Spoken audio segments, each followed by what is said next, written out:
tuned in, and actually there were a few points of disappointment for me with that. So Roland Martin actually did it from one of the churches in the area, a small church. And actually he touched on why, and one of the reasons why he did it there, because it was a space and place that we quote unquote owned. But when I look, even though it was a small church, and you guys know I am really not Southern, but when I tell you it's probably like 9 pews on each side, it reminded me of me looking at an American Girl dollhouse. That's just how small I felt that church was. And when I tell you those pews weren't even full. Really? Yeah. The pews weren't even full, and it was maybe a couple community members, a couple TSU alum there. The panel was built up of community activists as well as TSU students, a TSU alumni, and then he had, and when I say TSU activists, I'm talking some from back in the day. Oh, and then there was Dr. Carr, who is, I believe, chair of the Afro-American Studies Department at Howard, who has either strong ties, either he was a TSU student or his brother was, he has strong ties to the university. But he spoke on literally what this attack on the HBCUs are. And it's enlightening because it's not just right now, it's just not a TSU problem. The TSU problem comes out of the political environment that we're in right now. We're coming up on an election year. The GOP really went in and made a move that they could because Tennessee is a red state, in my opinion. They went in, and the crux of it is they went in, replaced board members with those that they appointed. And even though they're African-American, they are ones that the GOP appointed in the midst of a search for a new president because Dr. Glover is stepping down. So how do you replace a board while you're searching for a new president?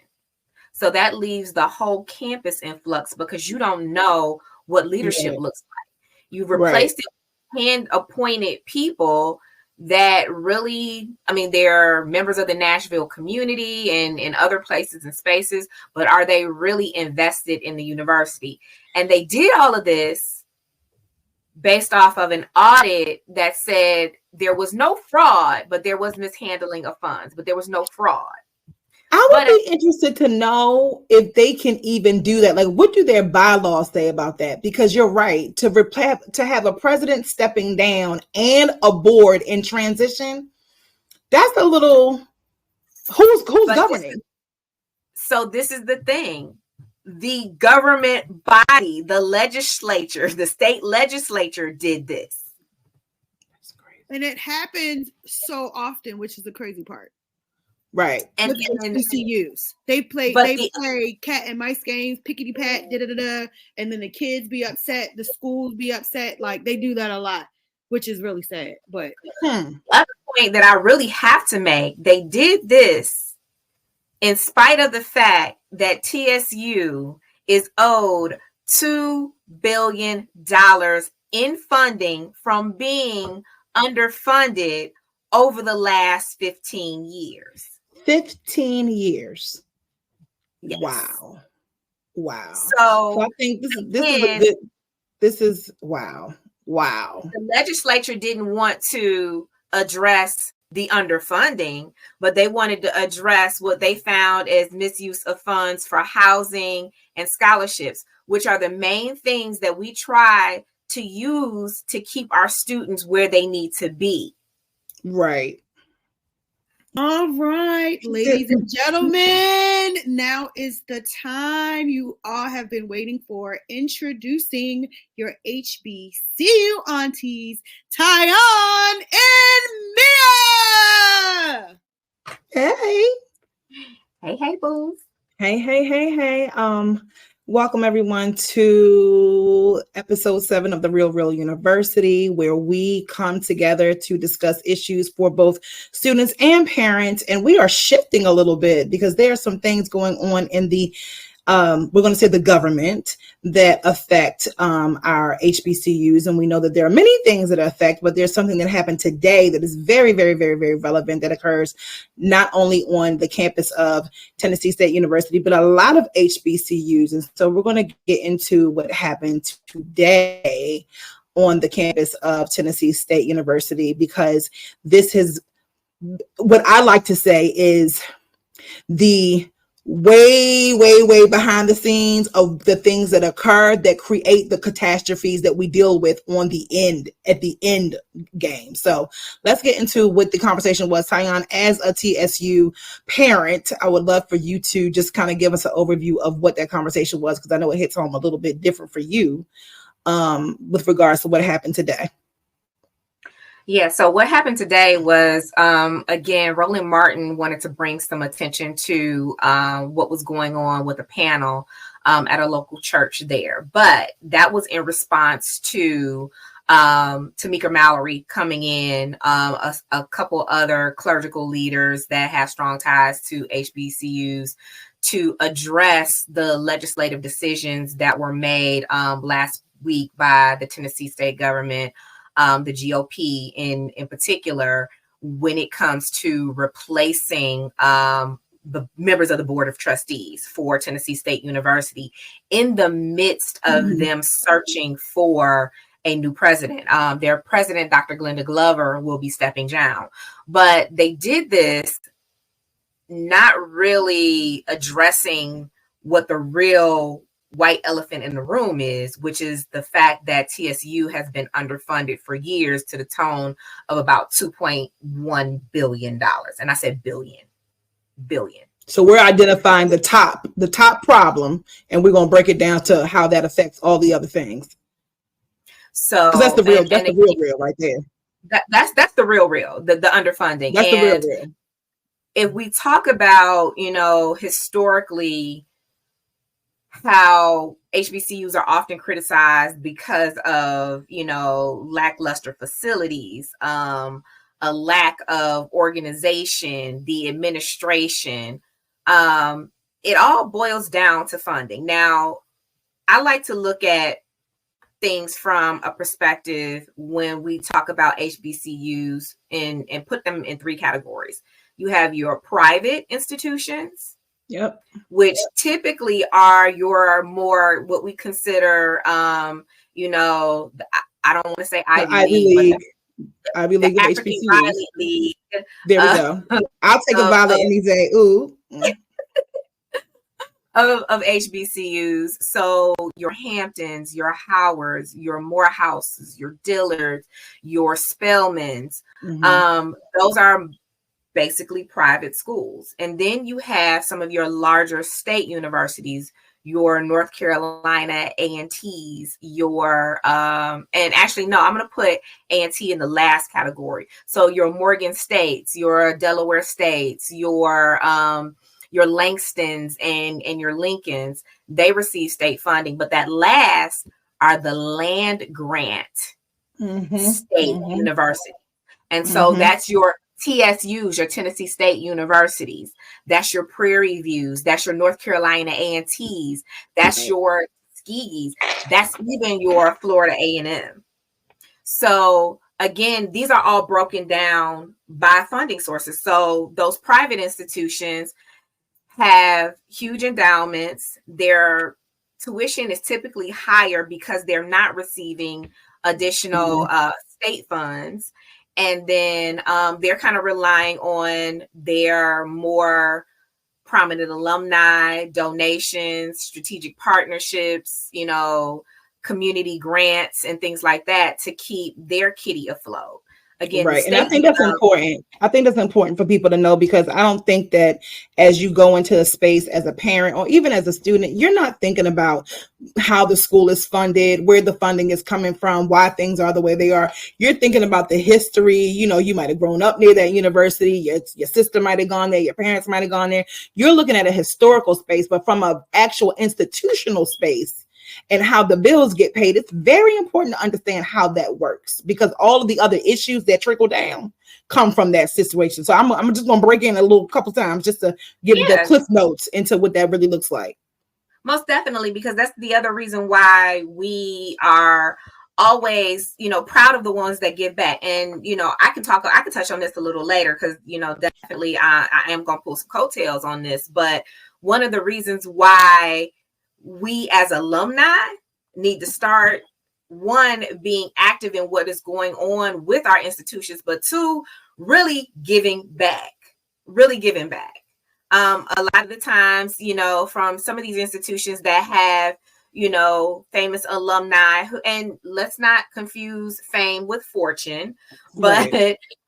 Those fortunate alumni that go back and give these large gifts, those are needed. Those are really needed, because that's how some of these other white institutions literally establish these endowments, and those endowments are actually what supply a lot of the scholarships. Those endowments kick in when the economy is not that great and things have to keep moving. So understanding the size of the endowment for these schools really help what their financial situation is. And with HBCUs, a lot of times, one, we're underfunded. Two, a lot of our alumni don't have those large pockets. A lot of our alumni didn't leave half their fortune to the school. They didn't have, they weren't that privileged to do that. And think about even our founding. The Carnegies have given back, like all the Carnegies, the Rockefellers, all of them have a vested interest in some HBCUs if we go back and look at that history to kind of keep us afloat. But getting back to the crux of the problem is the underfunding, especially in the state space and especially in that land grant space. So we're competing with other state schools. Now, with that, we were supposed to have unique programs. Then the state comes in and says, well, we can big, large school down the street is actually going to offer that program now so that we can, steal some of your enrollment and get them to support those schools. So those unique factors that are just ours alone that attract our students are now opened up to big, large university, which makes big, large university a little bit more attractive to those who would traditionally go to an HBCU. So now y'all funneling our students. And then on top of which, you're not giving us the same funding on par for us to keep our facilities up to date, to have the state-of-the-art equipment to fund some of these programs, to fund the research. So it's twofold on a lot of things with that state funding. And quite honestly, as taxpayers, we are funneling into that system. And again, if I am a proponent of HBCUs and I'm putting my tax money into a pot, but I know I have a certain heart for HBCUs, but knowing that they're not really getting the money like some of these other ones, why don't I have a choice as to how I can pay my taxes on this? That's probably a whole nother lesson. That's a whole nother lesson. And then, like I said, for the government to step in, like the government is the one that made the decision to go ahead and turn TSU's board upside down and appoint a whole new board for whatever reason, when again, some of the issues that they cited in the audit were probably the same issues that they saw and uncovered if they would have done an audit at Middle Tennessee University. So again, it's the disparities. And also within Nashville right now, real estate is a premium. So if another state school wants to expand, well, hell, you've got an already established university with programs, land, support, great teachers, good fundamentals. Why not? Let's try and take that university over and figure out how we can do it. Right. Let's merge and make a university system. And I don't know if you know, but that's what happened in Maryland. There you go. You go. Let's make this a university system. Yep. Who benefits from the university system? Right. So let's get into what the conversation was on behalf from Roland Martin and why this is making news, because this is not the first time that this has happened, right? And so, and I'm asking this question to you because I want you to answer, but I also know how politics play into this, right? So previously to us starting to record, we were talking about this, and let's get into that real quick because it all ties in. So again, I'm just gonna sum it up with 2 words: dismantlement, DEI. This is all coming into play because if you think about it, after the George Floyd thing, everybody was so gung-ho about the importance of DE&I. Since that time within this year, I know a story of 4 Black women who were appointed C-suite level positions for DE&I that have now lost their jobs. Think about laws in, I believe, Florida, Mississippi, and if I'm not mistaken, there is another southern state that has an attack on HBCUs because of their diversity distinction. Mm-hmm.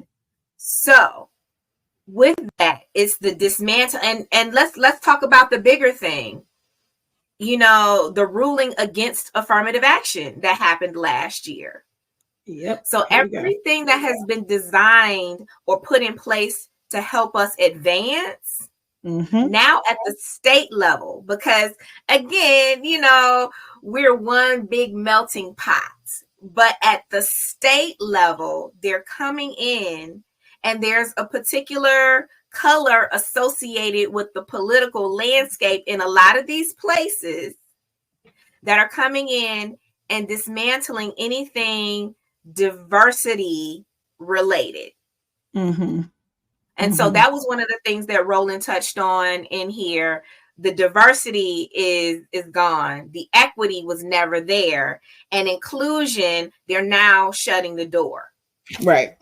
And so no, go ahead. Some of the older activists, and they made a point, and this is something that I don't know how we get into and having this conversation, but the civil rights movement, we had a lot of vocal people. We had a lot of activism. We had strong leaders. He actually had to call out the NAACP on this particular live stream that he had. And it's sad because there was a text message that went around saying that if you are a member of the NAACP or you're representing the local chapters, do not wear your NAACP paraphernalia. Wow. Who does that? Wow. Who does that? But again, that's another topic for another day, because I am one to say, where are our leaders now? Where are they? So I had the pleasure of being in a space where Tamika Mallory was awarded a few weeks ago, and to see the sizzle reel that was created about how she has stepped in. I wasn't surprised that she was there, but I was surprised at the same time, because to your point, where are our leaders? And God bless her for standing up, because she stands up and she stands in place. God bless Roland Martin. Out of all of these folks, God bless him for taking his platform and using it to bring attention to this situation. It is so. The funny part is that last week, I was having a conversation with a young gentleman from my hometown. And he had a desire to go to one school, which was an HBCU. But the HBCU, he didn't get a response, right? Not the first time we've heard that. He ended up going to a school. He ended up going to Frostburg. He went to Frostburg because of a relationship that one of his teachers had with another gentleman who worked there, doing what we do as a village, right? Yeah. And when he said that to me, it frustrated me, but it's not the first time that I've had that level of frustration, because we talk about resources. So we can go from housing, we can go to other things that we talked about, food disparities on campus. We can go to one of my big fights is the organizational structure of the schools, the ability for these schools to actually have people who understand the fundamentals of how this school operates so that they can provide the best service. And I'm talking about from every department, from financial aid to the different schools within the school system, that school system, to the presidents, to the board of directors, to the board of regents, or whichever way it flows. But we all have a responsibility to stand up. And what I've noticed, the frustration, and I'm so glad we created this platform, because the real, we have conversation about what students go through, what parents go through, what these universities go through. Are they fighting an uphill battle? Absolutely. But a lot of times we're fighting the battle within ourselves because we're hiring our cousins who don't really understand how to do the job. We're hiring people who don't understand how we have to have customer service towards our own people. We're hiring people who just aren't prepared to deal with the strategic methods that need to be put in place to come from up under these things. If they are how many years behind on getting funding that they were supposed to have? How many years did you say? About 15. And I mean, that's also, how many years? That's how long it took for the state of Maryland to settle with the 4 HBCUs there. So it's not just, it's also resources. It's resources. If I'm a president of a university and I'm in charge of running the operations there, but at the same time I'm in the middle of a lawsuit that takes me to legislation all of the time, how can I balance the both? And quite honestly, and I can't make any assumptions, and I'm the one that hates to make any assumptions, but I'm going to take a step out there to say that that's probably why Dr. Glenda Glover is tired. She feels like she's fighting a battle that she can't win. Fighting a battle that she cannot win. And at the same time, there are, and let's get into it, because there was also a particular, what was her position? There was a particular VP at, I believe, Lincoln University in Missouri that is no longer with us because of certain circumstances. And everybody brought that to the attention, and the president is still there. And it happened to be when she left the letter, it was lack of support. It was, she felt attacked. And quite honestly, we're in a space where a lot of our women, a lot of our Black women have risen through the ranks in higher education spaces, and they're still not respected. Right. Because let's get into it. There's still some old regime in these boards of regents, these boards of trustees that feel threatened when they are African American women in power in these places and spaces, and they don't make it easy for us. Right. And so that's why when you say, where are the ones, where are our activists, where are our advocates, I appreciate those who did show up today, to have that, to give that voice behind what's going on. Personally, I believe in the best way to fight them is to know the game that they're playing, right? So I'm one who says, if they're using the laws against us, well, we need to understand these laws so we can turn the law back against them, right? Because that's how they play the game. They play it based off of the ignorance. Because from a board standpoint, I find it very odd that they came in and said, while your president is stepping down, let's go ahead and just reorganize what your board looks like too. Who does that? Because at that point, you have no one controlling anything except for who? The state. But that's the thing. So this is the game, understanding the game. In politics, and the reason why it is politics, when someone is challenged, when the rules are challenged, when the legislature is challenged, what do? They introduce a new bill to rewrite the rules, and then they get the votes to make that into law. So they change the rules at any moment that they feel that they need to keep that control and the power. And that's exactly what happened. Right. This wasn't just something that happened on that university's campus for the board to get overturned. No, this happened at the state legislation level. Right. Right. And they tried to say that there was misappropriation of funds, and that's the reason why they don't have the housing. Well, not only that, they were sent. I mean, that was the low hanging fruit. That was what could get the media up in arms to say, well, there's mismanagement of funds. So anytime there's mismanagement of funds for an audit, you're justified.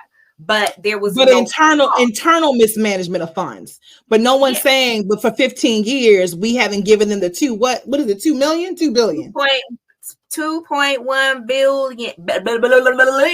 So they've been robbing Peter to pay Paul. They've been robbing Peter to pay Paul for 15 years. Some of us can't even rob people to pay Paul for 2 weeks. So how they've been doing it for 15 years?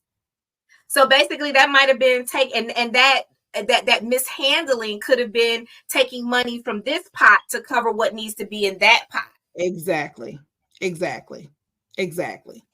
maybe the correct steps weren't taken, or the process for procurement wasn't taken. But when you are in desperate measures and you actually do have, the welfare of your students at your mercy and your fingers, you're going to try to do what it is that you need to do to help take care of these kids or help keep operations flowing. Right.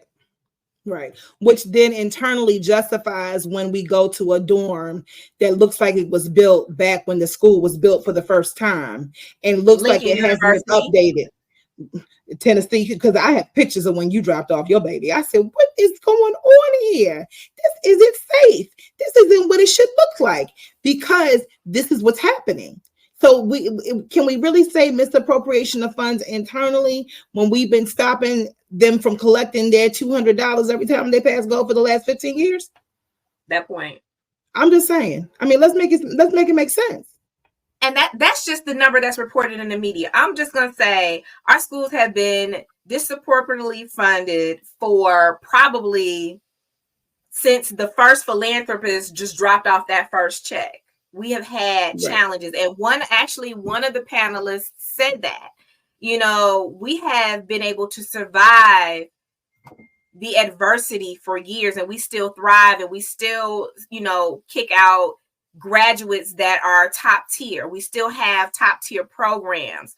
We are still thriving in an environment that, we're basically in survival mode most of the times.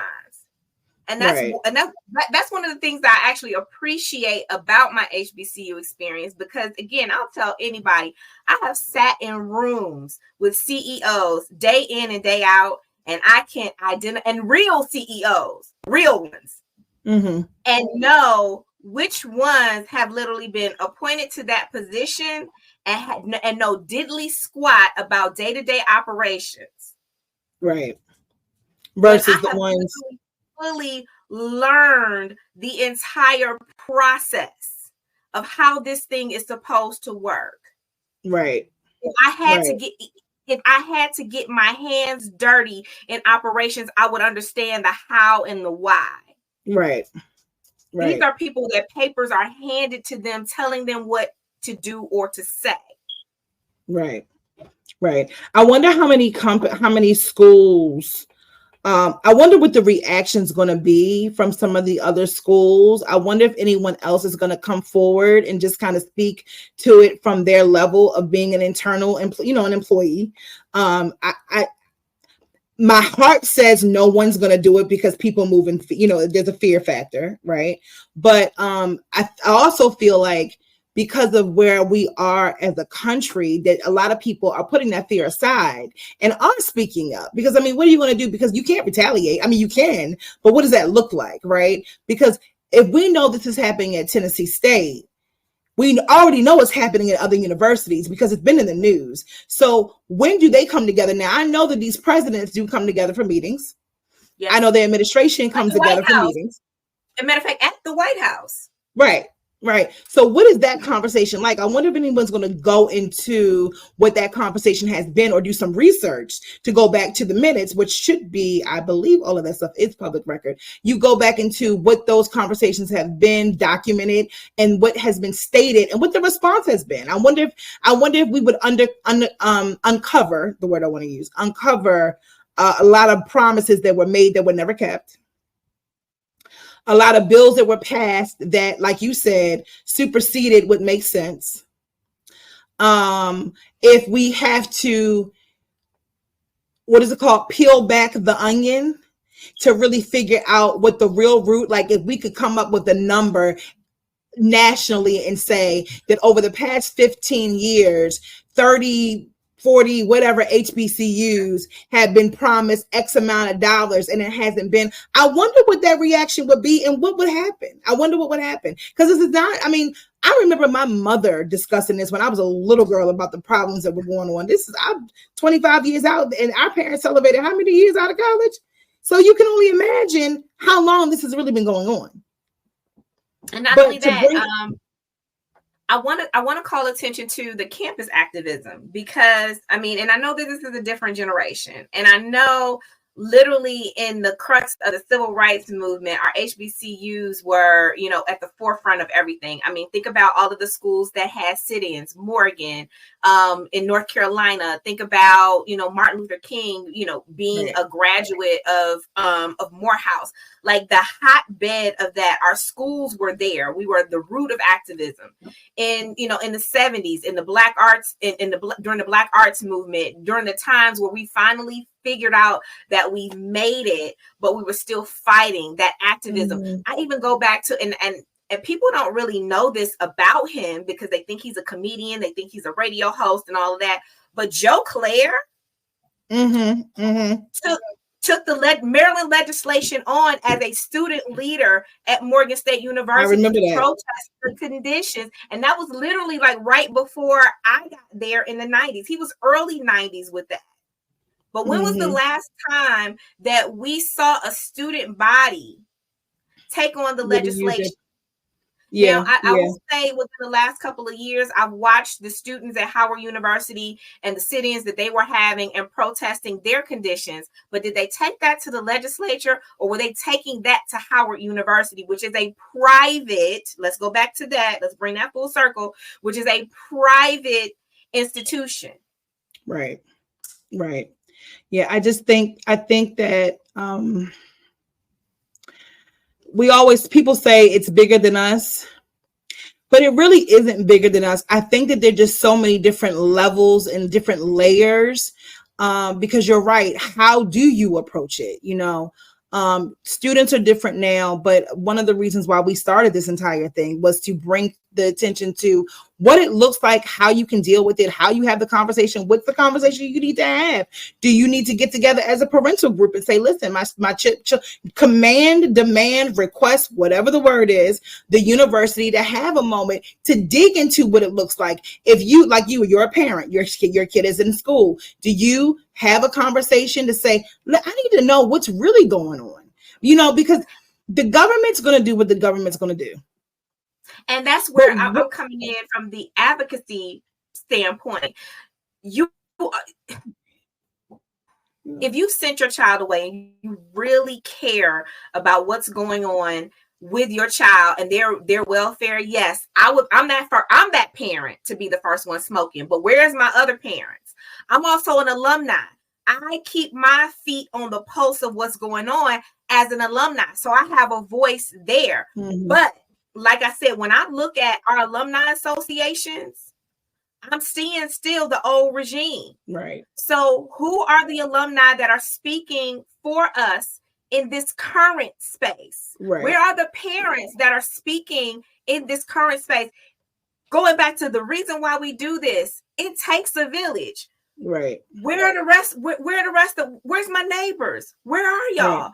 Think about these cities that have these universities where the universities are actually supplying all of the jobs.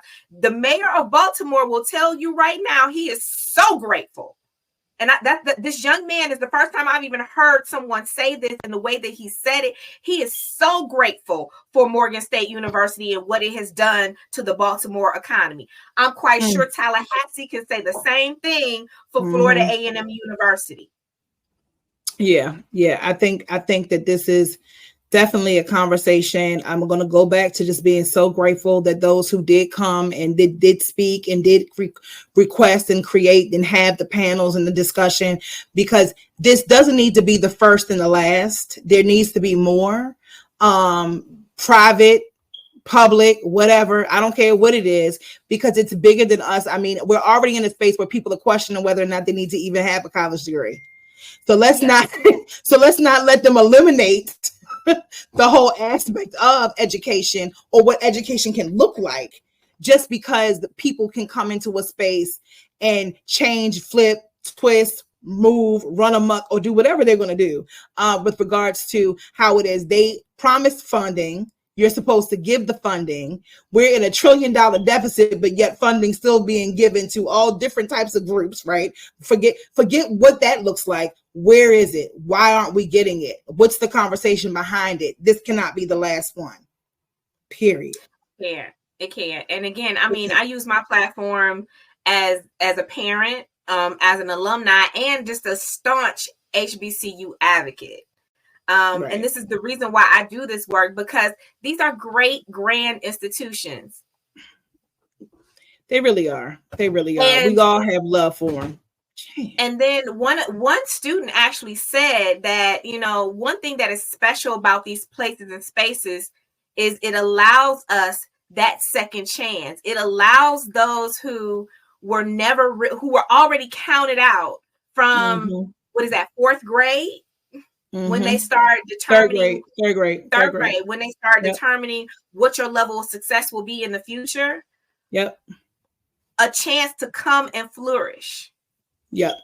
I will tell you, I mean, some of us are not those stellar students, but that does not necessarily mean that we don't have the drive to succeed, and that with a little bit of support, cultivation, and a different environment and encouragement in that environment cannot make us great. And I hate to name drop, but if you look at Oprah Winfrey's backstory, was she supposed to be Oprah, who was a Tennessee State University alum? Nope, she wasn't. She wasn't supposed to be successful. Get into the sports space where, again, we are not on a level playing field with trying to attract the same type of talents that we push to these professional organizations. Right. Because we don't have, we don't have the booster clubs that they have. We don't have the programs, but we know how to cultivate that talent. Right. And at the same time, that doesn't mean that we can't coach you into being, the next star professional athlete. Now, I'm not going to say that we have not had a few that come out, but it's not comparable. Right. And I think that this conversation could go on and on, but I think where we are right now, I think I appreciate how the three of us have come together to even have this conversation, because no one's really having this conversation. Again, we go back to the reason why people are having all the conversations. Apply for your financial aid, do this, make sure you do that. You want to have this, but you really have to understand how these universities really do work. You have to know what you're walking into. People do more research about the kind of car they're going to get, the kind of rims they're going to get, the kind of jewelry they're going to buy, the kind of house. They do a lot of research, but this is a huge investment. And you need to understand what you're walking into, politics and all. Politics and all. To touch on one last point with that, because I know we're trying to wrap, but think about really understanding and educating yourself on the process, because right now, St. Augustine in North Carolina had their accreditation snatched in the middle of a school year. So what does that do to an upcoming graduate? Right. And who's advocating for them? Right. Who's advocating? So this is the time where if I'm a parent and I've got a kid that's getting ready to graduate, I need to, or I'm a current student there and I'm getting ready to graduate. This is where the advocacy comes in. Because you're paying for a degree that people won't even acknowledge. What? Do I get a refund? No. Do I get a refund? Do I get a refund? It's like going to buy eggs and you get the eggs into the counter and all the eggs are cracked. Do I get my money back? And to no fault to no fault of the student, because it's the governing body who goes in the determination and snatches the accreditation. So that says to me that governing body cares absolutely nothing. About those. Right. So there's a lot that can be discussed about this, but I'm just glad that we were able to come on and just kind of like talk about what happened today. I think it's really pivotal. I would love to like just kind of come back to this conversation in a few months and just see what's happened as a result. Are other schools about to go down? Are other schools going to come forward and say, hey, we are in the same boat that TSU is in? Hey, we were this, we were bamboozled, we were hoodwinked, we were thrown to the wind. What is it? I'm interested to see how the schools are going to react. I'm interested to see, because one thing I can tell you about that Tamika Mallory, the passion is in her heart, is in her eyes. You can see it. It's in her eyes. And I doubt that she's going to just leave this alone. I doubt it. And then there are other people. Go ahead. I just want to challenge all of the students. I want to challenge all of the parents to really get involved in this situation, because it's dollars at stake. Right. I mean, and when I say dollars, and I'm not talking one or two, I'm talking billions and trillions. Billions and trillions. That's crazy. It's crazy.